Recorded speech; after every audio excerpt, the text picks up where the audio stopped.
Okay.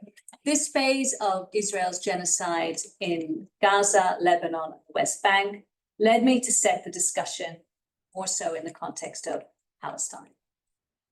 So, chapter 5 is this paper is drawn from chapter 5 of the book, which also is titled Against Definitions. And Robinson argues that a crucial dynamic of the racial regime is that it's incompatible with what he calls a discoverable history. Nowhere can this be seen more clearly, I think, than in the recent and present politics of anti-Semitism in the West. And one of the key ways that anti-Semitism plays a role for the continuing recalibration of the racial regime is through concealing the fact that it works co-constitutively with pre-colonial and colonial anti-Black racism, Islamophobia, and Orientalism. So there's a lot invested in trying to make anti-Semitism out to be an exceptional form of racism, something separate. And this is part of an attempt to stop attacks from below on the racial regime that weaken its authority by exposing it and revealing how it works. This is because presenting anti-Semitism as unique, giving it a sort of a disciplining function vis-a-vis other forms of racism, and using it to stop the attempt to unmask and attack colonialism and fascism has become absolutely key to the workings of the new racial regime in the way I'm suggesting it works in the book. So obviously everybody knows what the context is, right? But let me just go through a few of the things, and they keep getting updated every day. So forgive me if this is like last week's or last month's news.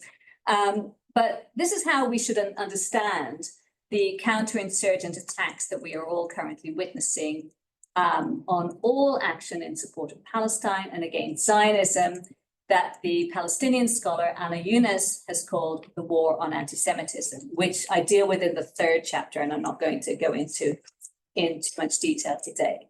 The upshot of this is not only that it displaces anti-Semitism, which it bears repeating is a European phenomenon, onto non-Europeans, so Palestinians and Arabs in the first place, but that it paradoxically sees Europe, and by extension the West, as being solely responsible for the protection of Jews from the so-called new anti-Semitism. Now, the new anti-Semitism, without going into too much detail, originates in the early 1970s, and it's basically the argument that anti-Semitism is no longer a Western or a European phenomenon, that it's been detached from that history, and now the predominant source of anti-Semitism comes from Palestinians, Arabs, and very often Black people also.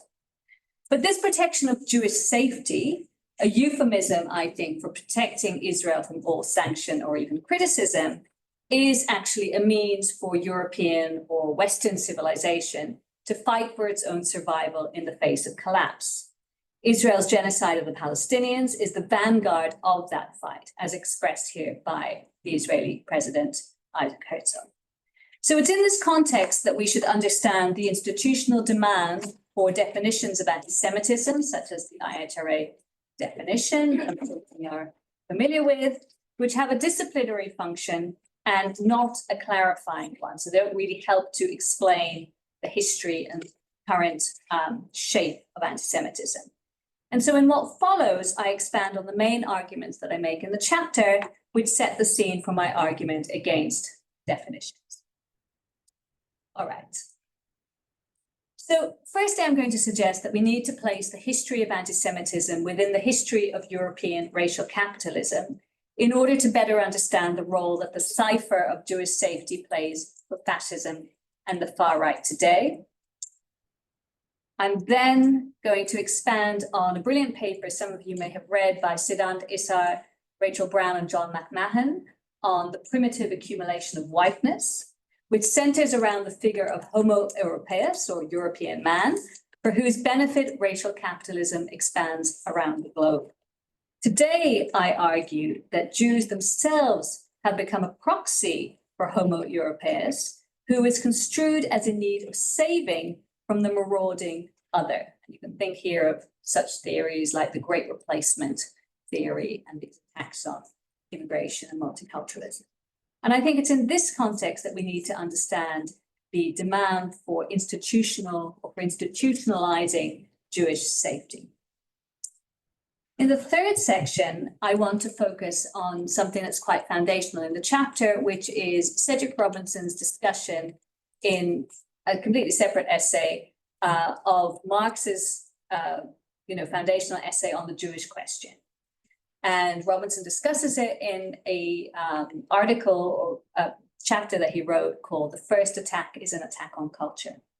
And I'll explain more about that, but when I come to that. But what I want to say is that this helps me in this third section of the paper to develop my argument against definitions and to sort of knit things together with the first and second parts. I start from the International Holocaust Remembrance Alliance definition of anti-Semitism, which I understand to be a carceral tool, and I've explained that.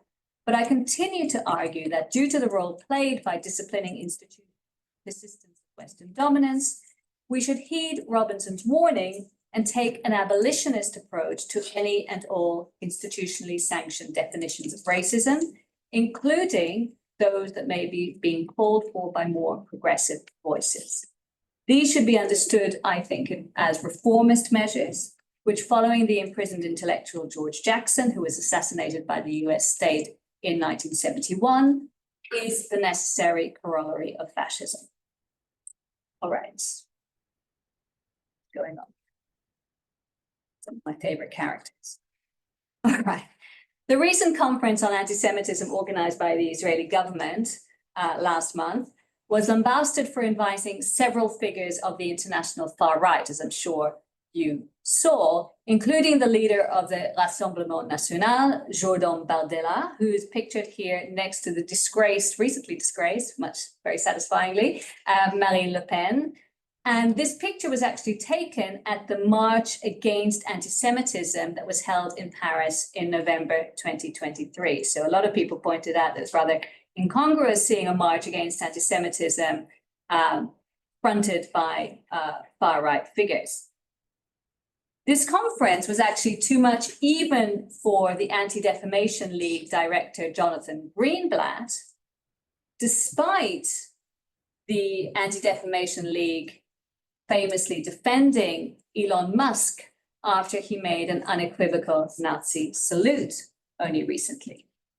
And as we know, the European far right has become progressively more pro-Israel over recent years. So this is Tommy Robinson, founder of the EDL, at a rally in London last August, many Israeli flags present at that rally.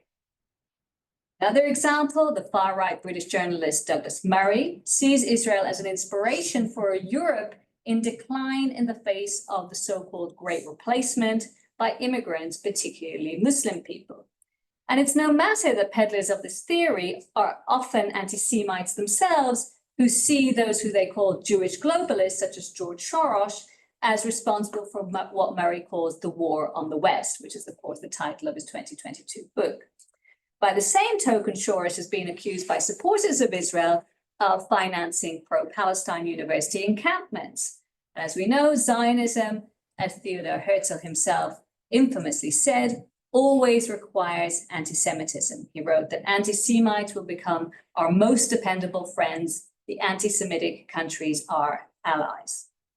But it's not enough to remark on these seeming paradoxes or even to excavate the much longer history of the alliance between Zionism and fascism, important as this is, without at the same time explaining the function of the Jew for the very construction of the idea of Europe, and specifically the European project of racial capitalism, which is what I now briefly want to introduce. So I mentioned this essay by Robinson, 1981. He wrote it in "The First Attack is an Attack on Culture." And in it, Robinson engages Karl Marx's essay on the Jewish question. Now, it's important to note that Robinson's essay is not about anti-Semitism, nor is it about Jews. But as we'll see in the final part of my talk, it's really about the need to attack the received meaning of things. In other words, the terms that are handed down to us by the dominant order. Robinson wrote in this essay that much of what Marx discovered about Western consciousness and the Jew is also applicable to the Negro. So this is why he was interested in this essay. To Robinson, what he calls the first attack must be an attack on the culture that constructs the people who are dominated by Europeans through racialization. In the essay, Robinson is primarily concerned with Black African people, and he writes of the imposition of the term Negro that it is, quote, the negation of the African. And again, quote, the Negro had no civilization, no cultures, no religions, no history, no place, and finally, no humanity, which might command consideration. So due to this, it was obviously vital for Black intellectuals to first, as he put it, destroy the Negro. And he said that this was the precondition for the reassertion of the historical tradition of African peoples. We see this also in Fanon, in Césaire, Cabral, C.L.R. James, and so on. This was vital because the reason for which the Negro was invented in the first place was in order to erase the historical tradition of Black radicalism, which Robinson sees, and he expounds on this in his book, Black Marxism, of course, as pre-existing enslavement in Africa. As the Bissau-Guinean revolutionary Amilcar Cabral wrote, an essential part of the anti-colonial struggle was of necessity centered on recuperating what was lost when colonized and enslaved people were made, as he put it, to leave history, our history, to follow them right at the back, to follow the progress of their history, in other words, of European histories. In other words, to integrate the European ideal of what non-European societies were about, and to sort of integrate or internalize the myths, the racist myths that were told about people by Europeans who were colonizing them. So Robinson turns to Marx's essay on the Jewish question to help make this clear, and he provides us with some key ideas for thinking about the function of the Jew for European self-understandings. He explains that, contra the common misunderstanding of what Marx meant, that when he wrote that, quote, it was necessary for human emancipation that the Jews be destroyed, Marx was not actually talking about world Jewry or really about Jewish people, but about German society, because this is what his essay was addressed to, and the function of the Jews for German society, and by extension, for European civilization. So Marx, according to Robinson, was seeking to attack the culture that created the Jew, who was in fact a projection of German society. As Robinson wrote, Marx was arguing that the culture had conceptualized a people and a process in the wrong way, in an absurd way, in an irrational way, ultimately in a very destructive way, just as colonizers had constructed Africans in a similarly destructive way. So Marx had to attack this culture in order to expose why it was that the West required a Jew. Put another way, the racial regime involves the conjuring of an other that allows Europe to build a narrative around its own supremacy. So this leads me to these questions. Why is it that the West seems to require the phantasmic figuration of Jewishness itself? How is this idea of Jewish safety a proxy for Western preservation today, or is it? This is what I'm arguing. And why does the construction of Western civilization appear to require a Jew who is not necessarily always Jewish? Okay. So the issue I'm trying to expose is that for all of the obsessional attention to anti-Semitism in Western discourse today, the fact that it can be used by virulently racist regimes across the West to literally punish, detain, and deport anyone who crosses an imposed boundary into so-called hate speech. Very little attention is being paid to the actual history and politics of anti-Semitism and the changes that it has undergone over time and depending on context. None of these people seem very interested in what anti-Semitism actually is when they're punishing people for it. So this is where I turn to the work of two sociologists, Satnam Verdi, some of you are probably very familiar with, and Dusan Bielic, who both argue that the tendency of decolonial theory to privilege the encounter between Europeans and colonized peoples as the time at which slavery and racism occurred tells only a partial story and misses out the extent to which these practices were imminent to Europe. Now, the point of this is not to lend to the argument that anti-Semitism provides some kind of a blueprint for other forms of racism that emerged only at a later date. That's often the argument being made. But that the racialization of Jews was always wholly bound up with that of others within this space that was later named Europe, and that this process, which is really what Robinson calls racial capitalism, is absolutely integral to the evolution of Europe as both an idea and the name in which domination is performed. And this in turn shapes how Europeans related to the peoples it colonized. So what does Robinson actually mean by racial capitalism? Many of you are probably familiar with, but it's worth just going over in order to knit all these pieces together. In my book, I argue, following people like Josh Myers and Yusuf al-Balushi, that we can't really understand how racial capitalism evolves without understanding racial regimes which have these reproductive capacities for spreading racial capitalism. In the first chapter of Black Marxism, Robinson explains that racial capitalism, he explains racial capitalism by taking us through how race went from being a way to tether groups of people from different backgrounds, from different geographical regions and ethnicities to particular forms of labor during the feudal era, which was a time of burgeoning intra-European migration, and then to being applied to indigenous and indentured workers, and finally to African peoples who were naturalized as slaves. Most of you will be familiar with the most quoted passage from chapter 1 of Black Marxism, which he explains this, which I won't read out the whole thing, but the crucial part is on the screen, which is that the tendency of European civilization was to homogenize, was not to homogenize, but to differentiate, to exaggerate regional, subcultural, and dialectical differences into racial ones, basically simplify complexities in order to extend capitalism's reach. So in other words, these ideas of racial essentialism, which Robinson refers to as racialism, were required in order for capital to advance, both locally, where workers of different origins could be sifted and separated, and globally, where the same logic was put to work at the level of entire regions and peoples. So Robinson really completely overturns the dominant idea that race is somehow peripheral to the history of capitalism and the world order it established, and rather he shows how a racialist logic, as he calls it, was wholly integral to it. What Robinson, like other Black radicals and anti-colonialists, lend to our understanding is that we can't really have a complete picture of Europe, both again as an idea and as an entity, without understanding the formative role that race plays in the very construction of Europe or the idea of a European civilization. But unlike the most widespread and common arguments that are generally made from a race critical standpoint, which is what I would have written previously, race isn't only an invention of the modern era.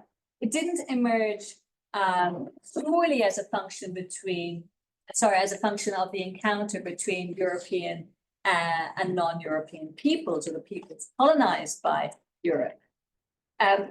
Robinson even reaches as far back as antiquity, to explain the origins of naturalist accounts of slavery, for example, which is not to make a perennialist argument about race, but rather to show that we need to complexify these kind of modernist approaches that many of us has taken. Scholars of medieval Europe, for example, I've written about Geraldine Heng mainly in the book, but other people like Mary Rambaran Ulm and Eric Wade have focused on the importance of what Heng calls deep time for an understanding of race. Like Robinson and also many indigenous scholars, Heng argues against a progressivist or a stagist account and in favor of one that understands that history works in a more heterochronic way, with sort of times overlapping with each other. In a similar logic for Satnam Verdi, the problem with the encounter thesis that is proposed by decolonial theorists is that from this perspective, and he focuses here particularly on anti-Semitism in this section of his writing, the Nazi genocide can only be thought of as a sort of racist blowback into Europe or the result of a racialized logic of coloniality. The common reference that many people cite to the boomerang effect of colonialism reads past the Martinican thinker and leader Aimé Césaire's point, I think, that Hitler or Nazism was the logical outcome of processes that were entirely integral to Europe itself, not only the practices that Europeans enacted in colonial settings. In fact, it's the joining of Europe and capitalism that produced racial fascism. When Césaire writes that Europeans tolerated that Nazism before it was inflicted on them, because until then it had been applied only to non-European peoples, the them he is talking about are not actually the Jews or the Roma and Sinti, the dissidents or the disabled, but actually the white Europeans who very quickly came to believe, much like progressive Germans, whose role as perpetrators is soon internalized as a kind of a trauma, who as perpetrators understood themselves to also be the victims of Nazism, this kind of reverse logic that continues to this day. So it's a mistake to understand Césaire's critique as including those who were the victims of the Nazi genocide. The perverse philo-Semitic emphasis placed on anti-Semitism when compared to all other forms of racism today folds Jews into European civilization in a way that didn't exist prior to the present era. It's the European colonial endeavor of Zionism, actually, that makes European Jews into Europeans and whitens them. At the time of writing in 1950, Césaire wasn't thinking of Jews as Europeans. He was, after all, the philosophy teacher who taught Frantz Fanon that the anti-Semite is inevitably a negrophobe. He thus deeply, I think, understood the futility of detaching colonial racism from the reverberations of the boomerang effect within Europe.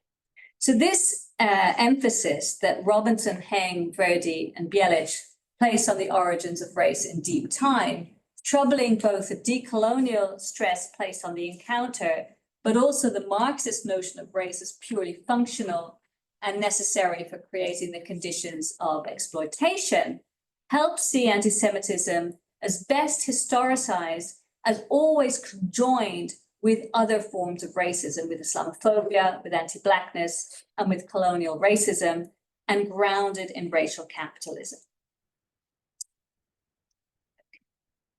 Skip over this next little part in order to not to go too long.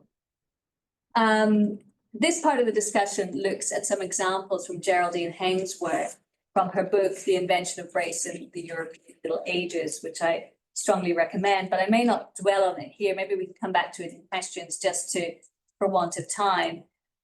There's also a very, very interesting chapter by a German historian of the 19th century, Claudia Bruns, 18th and 19th century, who talks about how in that earlier era, the development of racist systems in France and Germany drew upon colonial knowledge, which influenced the construction of the Jewish minority there. So in other words, there was always this kind of backwards and forward, the ways in which Jews and others, Muslims, were racialized internally to Europe, influenced the ways in which racialization occurred in the colonial settings, and vice versa. So there was not this kind of stagist situation where something happened here and then it happened there at a later stage, but there was this constant interplay and this constant kind of cycling back. It's very similar to the way in which I speak of the racial regime as something that's constantly being recalibrated and borrowing from how things play out in other contexts and other times. All right, so in the second section, I turn to this paper by Siddhant Issar, Rachel Brown, and John McMahon, which is called Rosa Luxemburg and the Primitive Accumulation of Whiteness. And this allows me to connect this work on the deep history of intra-European racialism to the contemporary politics of anti-Semitism. So in their paper, they also use Cedric Robinson and Geraldine Heng in order to supplement Rosa Luxemburg's theorization of primitive accumulation as being crucial for understanding the violence of imperialism and as an organic and continuous part of capitalism. And what they're proposing is, and I'm going to quote from them here, that the forging of a white Christian European subject, who they called Homo Europaeus, is fundamental to the primitive accumulation of capital, and they call this the primitive accumulation of whiteness. And this primitive accumulation of whiteness is the first step, they say, that constitutes and structures racial capitalism. And this Homo Europaeus is under constant violent reconstruction, both within and outside of Europe. Now, it's important to note that they say that whiteness is not some kind of trans-historical category that we can divorce from material social relations. In other words, it's not an identity category. Rather, it's a social relation around which, or as they put it, for which race coheres, which needs to be continually reproduced and accumulated in tandem with capital. Now, this brings about what they call the bifurcation of human populations and their respective territories. And bifurcation is an interesting choice because it's similar to Robinson's emphasis on differentiation, which, to recall, he says is the tendency of European civilization rather than homogenization. In fact, the racial regime creates the illusion of homogeneity while constantly making and remaking the boundaries between groups who are sometimes proposed to be entirely different to each other, and at others can be drawn into whiteness, which is exactly what has happened to European Jews. So to elaborate on what they mean by the primitive accumulation of whiteness as this bifurcating or differentiating process, Issar and his co-writers also use Geraldine Heng's discussion of Jews in the Middle Ages. In her work, she talks about how Jews were portrayed as both the engine of economic modernity, and they were also subject to disproportionate taxation, land expropriation, stigma, and finally violence and expulsion. And all this was legitimated by the idea that they were not white and not English.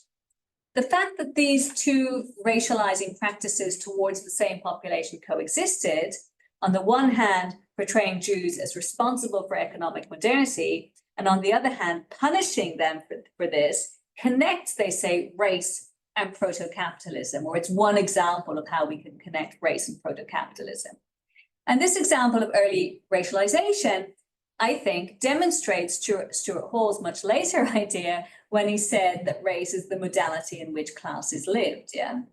In other words, the participation of some Jewish people in commercializing processes is weaponized against them through race, whether or not actually the majority of these Jewish individuals were involved in commerce, because actually, of course, the majority of them were not, it was the minority. The violence that was meted out to Jews by both the state and society, which led up to their expulsion from England in 1290, made of them a racialized other against which, they argue, a white subject coheres and accumulates. And it's in the interests of those who are portrayed as being exploited by Jews, in other words, the English at this point, so rather than saying capitalists are exploiting us, they're saying Jews are exploiting us because of the activity of a minority of Jews in exploitative practices. In this way, they explain racial capitalism evolves. So the purpose of the violence central to the primitive accumulation of whiteness is actually literal accumulation. To further emphasize how important this work of bifurcation or differentiation is, Issar and colleagues describe how Jews' property could be seized and repurposed to finance crusades against Muslims. And these profits were then recirculated back through Europe. So the profits from the financed crusades were recirculated back through Europe. In other words, Jews and Muslims, who could be seen as the sometimes internal and sometimes external enemies of Europe, were both the source of Europe's increasing wealth, but also the threat which legitimated the violence that was essential to further accumulation. These examples develop on the meaning of Robinson's racial capitalism. The idea of primitive accumulation of whiteness helps to understand who it is that racial capitalism benefits and the processes through which racial capitalism actually advances. For my purposes in the book, Issar and colleagues' use of Heng's lengthy discussion of the treatment of Jews in the Middle Ages in England in what she calls the first racial state helps us to understand the centrality of prototypical anti-Semitism to the unrolling of racial capitalism worldwide. But the linking of this experience with that of Muslims against which Europe was trying to constitute itself is vital for seeing that it's useless to look at anti-Semitism as some kind of isolated or exceptional set of practices if we want a proper analysis of the history of race. But the question here is, how does all of this link to the politics of the war on anti-Semitism, as Anna Yunus calls it, or anti-Semitism, which are presented today as the guarantee of so-called Jewish safety. So what Issar and colleagues do is they help us to make this connection by homing in on the specific form that's taken by the primitive accumulation of whiteness in more recent times under neoliberalism. A key way this takes shape is through the war on terror from the early 2000s on. They argue that under neoliberalism, Homo Europaeus is re-signified in contrast to, quote, the uncivilized, pre-modern and terroristic Muslim. The ideological figuring of Muslims as a threat to the West drove, of course, the war on terror, which in turn drove the expansion of financial markets and for-profit security companies, which ensure the reproduction of racial capitalism. So similar logics to what you saw in a much earlier historical period. Today, this logic leads to what can be witnessed in full AI, Technicolor horror, in Trump's plan to recreate Gaza as a real estate's Riviera dream, fueled by the characterization of Palestinians, and apologies, as human animals or rats and snakes. Israel is currently going about decimating the Strip and either killing or pushing out its indigenous residents in order to clear the way. And to make this possible, Jews must be cut off from the Orientalist characterizations that used to target us and which now target Arabs and Muslims and recruits us as Jews for the ongoing primitive accumulation of whiteness. That's the argument. So the narrative of Jewish safety in all of this becomes a key piece of this discursive arsenal, which is necessary in order to enable these militaristic interventions for profit, as Issar colleagues call them. Just as the war on terror was predicated on the necessity of securing our borders from those who were said to be racially primed to harm us, everything, it seems, can be permitted to ensure this continuing primitive accumulation. So what I'm suggesting is that Jewish safety can replace whiteness in this formulation. So the primitive accumulation of safety or Jewish safety. Good example of this idea was in the 2021 adoption by the French National Assembly of the so-called Samuel Paty article of the law against separatism. Really prime example, I think, of how Jewish safety functions to secure Homo Europaeus. Paty, some of you will know, was a school teacher who was murdered by a Chechen man or a man of Chechen origin in 2020 after he showed cartoons of the Prophet Muhammad in his classroom. This law allows for anyone who disrespects the values of the French Republic, naming radical Islamism in particular, to be imprisoned for 3 years or to face a fine of 45,000 euros.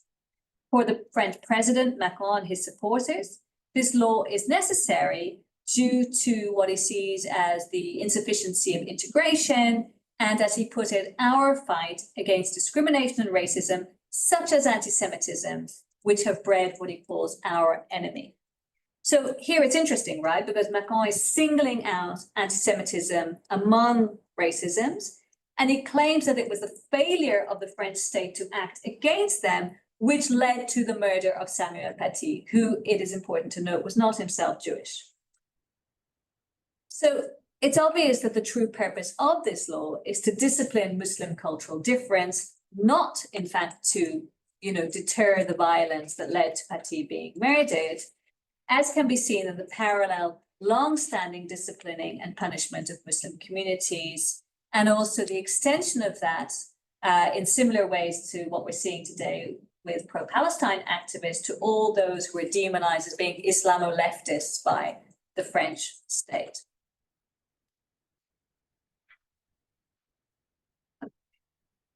Yeah, this is just a short example from the anti-fascist writer Hugo Padheta in France. He said that it was interesting that in order to argue for this law, the then Minister of the Interior in France actually recalled something that Napoleon had said back in the day. So he kind of made this anti-Semitic argument about Jews. So in fact, actually there's an appeal to historical anti-Semitism in order today talking about the need to protect Jewish safety from so-called radical Islamists, etc. So it's quite ironic.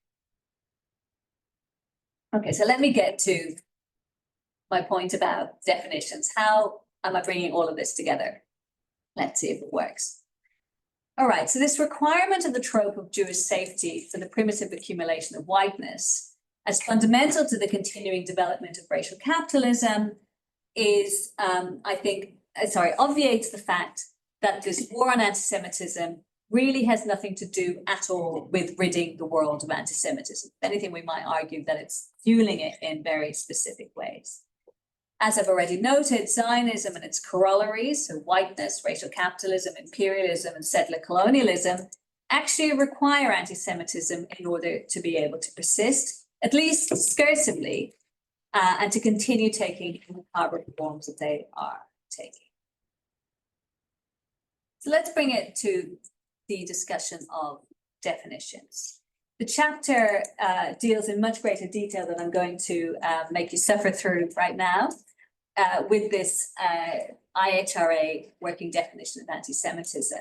From its inception in 2002 to the passage in the US House of Representatives of the Anti-Semitism Awareness Act, a bill that codifies the definition in the Civil Rights Act, which is really, posing enormous problems for activists and academics, etc. today. The passage into law effectively makes Zionist a protected category, just like race, ethnicity, nationality, or religion. And so it's really a codification of the new anti-Semitism thesis that actually already exists in institutional practice. So it's not necessary today for me to go into much greater detail on the definition itself, although if you have questions later, we could go into them. Because they've really been used for many years, rising to a crescendo in recent times to discipline and punish people. Suffice it to say that we can't disentangle the political purpose of the IHRA from the repression, criminalization, and violation of pro-Palestine activists in a whole range of countries, obviously predominantly the US, but also here in the UK, Germany, France, and so on. Defining anti-Zionism as anti-Semitism, as the definition does, is therefore a central mechanism of state repression. Writing about recent events at Columbia University following the university's facilitation of the ICE abduction and detention of encampment negotiator Mahmoud Khalil, a 4th of April article in Truth Out magazine explained that the Trump regime gave the university a week to, among other things, suspend or expel student activists, centralize disciplinary procedures in the office of the provost, implement severe restrictions on public assembly, and adopt the definition of anti-Zionism as anti-Semitism. So it could be said that the sole function of anti-Semitism definitions is to make anti-Semitism available as a tool not only of Zionism, but more generally of colonialism and racism, including the border regime. So enabling these detentions and deportations. And to attack anti-racism, anti-colonialism, anti-militarism, and even liberal human rights, while using that very language in a kind of counterinsurgent fashion to discipline and punish students, academics, health workers, artists, teachers, and people of conscience of all kinds in harsher and harsher ways. Given the role being played by institutions, including most prominently universities, in the repression of dissent on Zionism, there is no way, I'm going to argue, that institutionalist institutionalized definitions of anti-Semitism, such as the IHRA, to function as instruments for attacking anti-Semitism in any real sense. So, and this is a problem when we have them integrated in policies. You probably can't read it because it's probably quite small, but this is the equity, diversity and inclusion policy of a university in Australia, which has embedded the IHRA definition into it. And it's the only form of racism that has been singled out and embedded into this EDI policy. Now, as most of you will know, there are various alternatives to the IHRA that have been proposed. And I go through them in the chapter, but I'm not a fan, for example, of the Jerusalem definition of anti-Semitism, which is the main contender. And I detail critiques made by the Palestinian scholars Samir Abdel Noor and Mohamed Ayash, which have both focused on this JDA as an Orientalist definition. As Anthony Lerman has written in his book on anti-Semitism, the JDA fails to mount what he calls a decisive challenge to the IHRA because it fights on the IHRA's ground, matching one prolix definition with another. So to come to a conclusion, I want to go beyond these critiques, interesting as they are, and to suggest that it's not merely that the IHRA and the JDA are bad definitions of anti-Semitism, but actually that no definition of anti-Semitism that we enshrine in law or the policy of institutions like universities can actually do the work of attacking racism, anti-Semitism in this context, because quite simply, that's not what they're for. Going further, I argue that no definition of racism can function as an attack on racism if it isolates one form from any other, because this isn't an adequate representation of the necessary fact, as Robinson says, that the racial regime works over time to differentiate among peoples for the benefit of white supremacy and racial capitalism, or to use Issar et al.'s terms, the primitive accumulation of whiteness. So there's a lot of investment in separating and defining and locking down particular forms of racism and instilling them into policy in order to shut down an actual reckoning with a very complex history of race, in which all of these forms of racism are of necessity co-constitutive.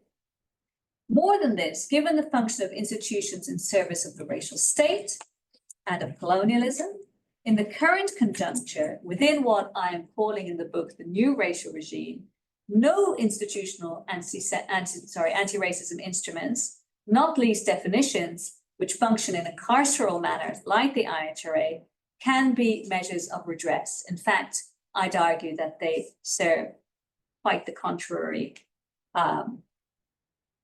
They serve quite the contrary service. What's the word? But some people might say, well, what of the attempts to introduce the definition of something like anti-Palestinian racism in order to contend with the overbearing presence of the IHRA? Could that be an important counterattack? Now, I want to preface my remarks on this by making it clear that I'm not averse to creating definitions in general. I think definitions are important for use by activists, scholars, in education, for teaching, all the rest of it. We all need means of defining concepts. Although I would argue that definitions are always up for review. Like you can't just write the definition and go away and like, that's it, right? Like it's always something that we need to return to. What I'm doing here is drawing awareness to the problem of institutionally or legally enshrining definitions. This is the part of the problem, not the definitions in and of themselves. As Mohamed Ayash makes clear in his excellent discussion of the toxification of the Palestinian critique itself has been made subject to attack and been written up as inherently anti-Semitic by anti-Palestinian racists. Palestinians are portrayed as bringing toxicity to the fight against racism itself. And I think his is a really powerful analysis of the particular forms that are taken by anti-Palestinian racism, which is definitely a phenomenon that exists. But at the same time, does the fact that there is this recognizable form of racism that targets Palestinians mean that activists should put effort into having these institutions recognize the existence of anti-Palestinian racism and enacting policy with attached punishments to deal with it. I think there are a number of problems with this.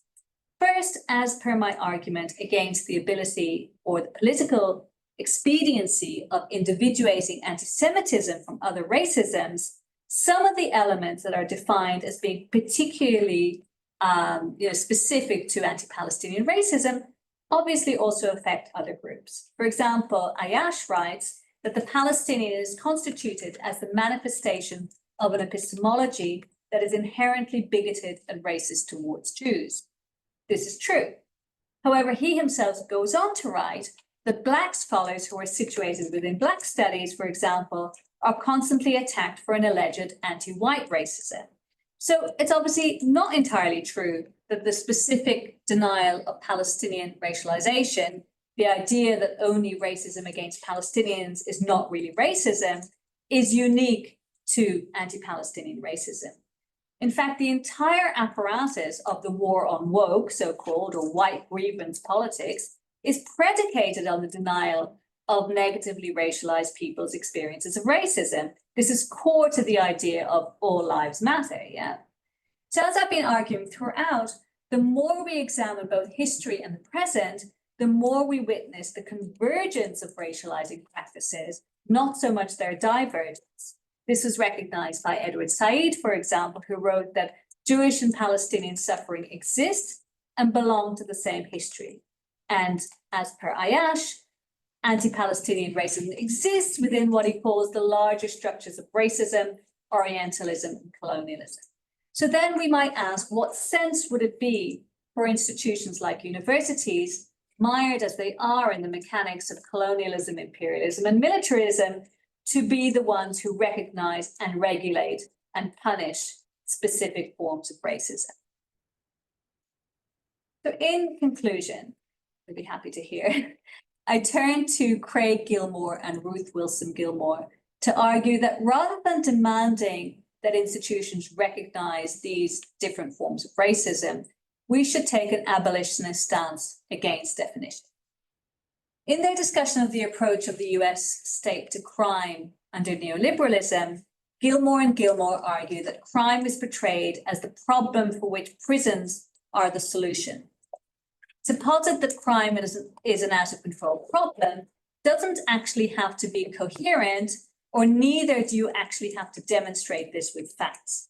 It's only required that it makes sense to enough people whose opinions count. In fact, as they and many other abolitionists amply demonstrate, at the time that the tough on crime laws were being introduced in the late 70s and 80s, crime on the average was actually going down. The New African former political prisoner Sundiata Acoli, for example, writes, the term crime has become a code word for Black and other people of color. So this makes it clear in whose interest the problem of crime is posed.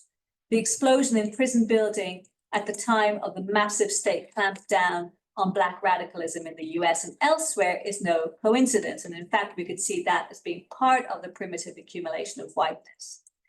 And as we could all clearly see during the brief ceasefire and release of Palestinian hostages, prisons are also a favorite instrument of the Israeli state. As Basil Faraj has noted, a popular saying in Palestine goes, in every Palestinian home you would find a prisoner or a former prisoner. So Gilmore and Gilmore analyzed the way crime was portrayed in the US in the late 20th century with reference, so they make an analogy with anti-communism in earlier decades. And many people have spoken about this in the current context, noting the kind of use of Red Scare tactics or McCarthyism. For example, a prominent person to look to on this is Charisse Braden-Stelly in her book, Black Scare, Red Scare, who in recent interviews on this has noted, the parallels between that earlier period and what's happening today. So in their work, Gilmore and Gilmore replace the word crime with communism and replace the word prison with war. And they write, crime, communism is a problem that only can be solved by prison, or in other words, war. So basically that's in order to show the analogical nature of these two historical periods. So my question is, how can we transpose this to the question of definitions? I propose writing this as an equation. So X is a problem to which Y is the solution.